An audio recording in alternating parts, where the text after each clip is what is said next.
To w Salwadorze obecna jest Mara Salvatrucha, najgroźniejszy gang na świecie.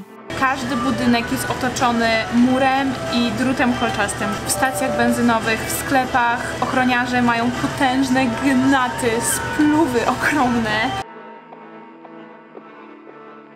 12-godzinną podróż autobusem rozpoczęliśmy w Nikaragui. Zarówno Honduras, jak i Salwador nie cieszą się dobrą sławą. Honduras omijamy. Kolejny tydzień spędzimy w Salwadorze, czyli jednym z najniebezpieczniejszych krajów świata nieobjętych wojną. To tutaj 8% obywateli uczestniczy w życiu gangów. Na każde 100 000 mieszkańców 100 osób zostaje brutalnie zamordowanych. Najczęstszą przyczyną jest wojna o wpływy pomiędzy gangami oraz walka policji o odzyskanie terenów, w których władzę sprawują grupy przestępcze. To w Salwadorze obecna jest Mara Salvatrucha, najgroźniejszy gang na świecie. Zajmuje się on głównie handlem narkotykami, bronią i wymuszeniami. Miejscem skupiającym największą przestępczość jest stolica, czyli San Salvador. Przed przyjechaniem tutaj musieliśmy dokładnie sprawdzić, które dzielnice nie należą do gangów. Okazało się, że jest ich niewiele. Witajcie w Salwadorze, w San Salwadorze, żeby być precyzyjnym. Nie kręciliśmy na granicach, nie kręciliśmy jak wyjechaliśmy, ponieważ jednak kwestia bezpieczeństwa tutaj jest chyba trochę szemrana. Wyszliśmy dzisiaj rano na wycieczkę po stolicy Salwadoru. Mieliśmy plan przejść na tak zwany free walking tour. Polega to na tym, że umawiamy się w konkretnym miejscu z przewodnikiem i na podstawie tego, jak przebiega wycieczka, płacimy mu w formie napiwków. Dzisiaj poszliśmy na umówione miejsce, niestety naszego przewodnika tam nie było. Nie znaleźliśmy się, albo on się nie pojawił, albo myśmy się może spóźnili. W każdym razie nie udało nam się spotkać. Idąc tutaj, czuliśmy się co najmniej trochę, nie wiem czy niebezpiecznie, może trochę niebezpiecznie.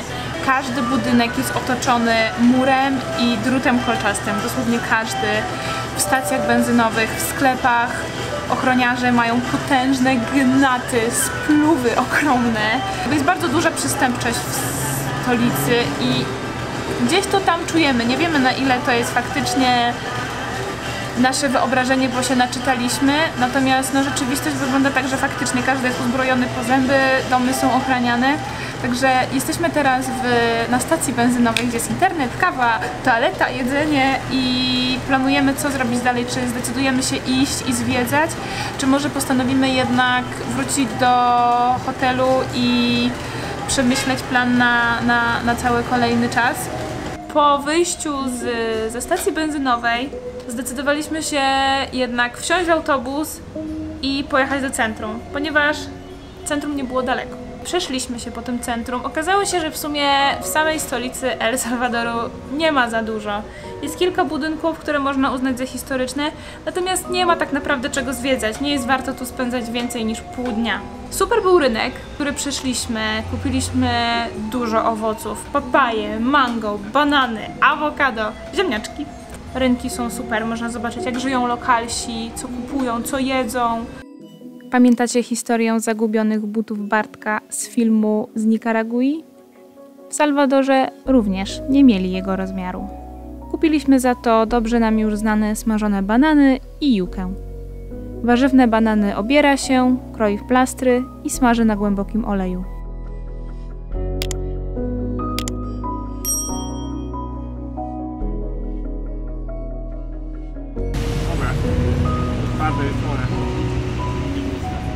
Czyli dobre.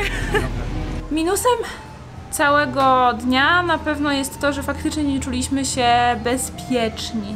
No i teraz z jednej strony można pomyśleć sobie, że to dlatego, że się naczytaliśmy wcześniej o tym, że tu jest niebezpiecznie, że jest wysoki poziom zbrodni, morderstw i że to jest jakby trochę taki filtr, który sobie narzuciliśmy. I na pewno coś w tym jest.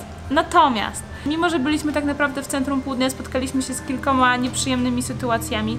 Przede wszystkim wszędzie są osoby uzbrojone. Oczywiście bank czy instytucja finansowa, to powiedzmy, że jest jasne, ale bardzo często są przy sklepach. Wszędzie. Przy parkingach. w szkołach, w bardzo wielu miejscach. Policja jeździ bardzo często. Widzieliśmy taki wóz opancerzony z policjantami zamaskowanymi, z ogromnymi giwerami. Okazało się, że to jest tak zwany Death Squad, który jeździ i zabija osoby, które tutaj są z mafii. No bo jakby cała historia w ogóle Salwadoru polega na tym, że tutaj po prostu dwa gangi walczą ze sobą, dlatego jest tutaj niebezpiecznie, ponieważ one walczą o swoje terytorium, są regiony, w których jest bezpiecznie, dlatego myśmy tam dzisiaj chodzili, a w innych jest po prostu niebezpiecznie i myśmy tam oczywiście nie chodzili. Natomiast ten klimat tego, że wszędzie jest policja i wszystko, dosłownie każdy budynek jest otoczony drutem kolczastym, łącznie z naszym hotelem, też jest takie po prostu niepokojące, jak się chodzi ulicami. To jest pierwsza sprawa. A druga sprawa jest taka, że widać bardzo niepokojące podejście mężczyzn do kobiet. Ja tutaj spotkałam się z taką bardzo niefajną sytuacją, kiedy czekałam na Bartka przed sklepem i podszedł do mnie starszy pan, który wcześniej mnie obserwował. Zaczepił mnie, zaczął prawić mi komplementy.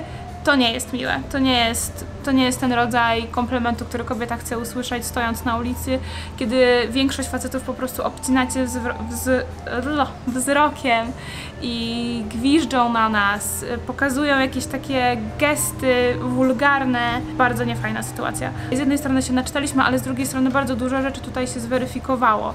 Jakby nie czujemy się zagrożeni, że coś nam się może stać, dlatego że nie mamy zamiaru wychodzić wieczorem, nie mamy zamiaru wsiadać do taksówek, które są nam nieznane, nie mamy zamiaru rozmawiać z osobami, które wyglądają dziwnie. Unikamy kontaktu wzrokowego, natomiast żeby tutaj żyć i sobie spokojnie spacerować, to wydaje mi się, że stolica El Salwadoru takim miejscem zdecydowanie nie jest.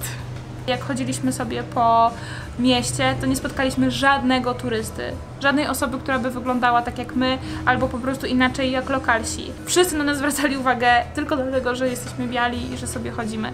Także to też nie jest super przyjemne, szczególnie w mieście, w którym bezpiecznie się nie czuliśmy.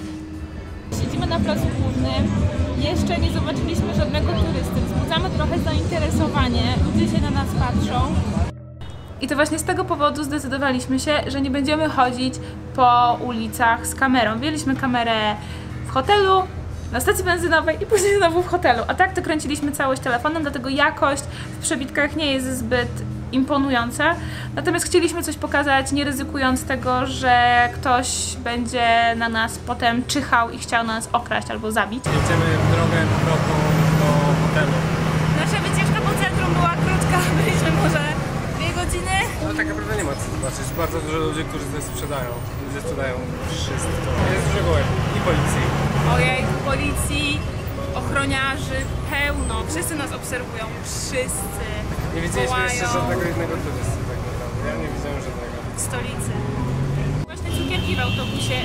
Wszyscy dostali. Nie wiadomo, czy trzeba za nie płacić, czy są gratisy. Okazało się, że chcą nam coś sprzedać. No nie były tam Nie wiemy, co chcą nam sprzedać. Teraz jest przemowa. Que ya corrimientos bichos de gran bulla las que vienen a hacer. No pueden buscar otro tipo de trabajo, qué barbaridad. Pero déjame decirte. Pan dostał od nas 25 centów w nagrodę za cukierki i bardzo głośną przemowę.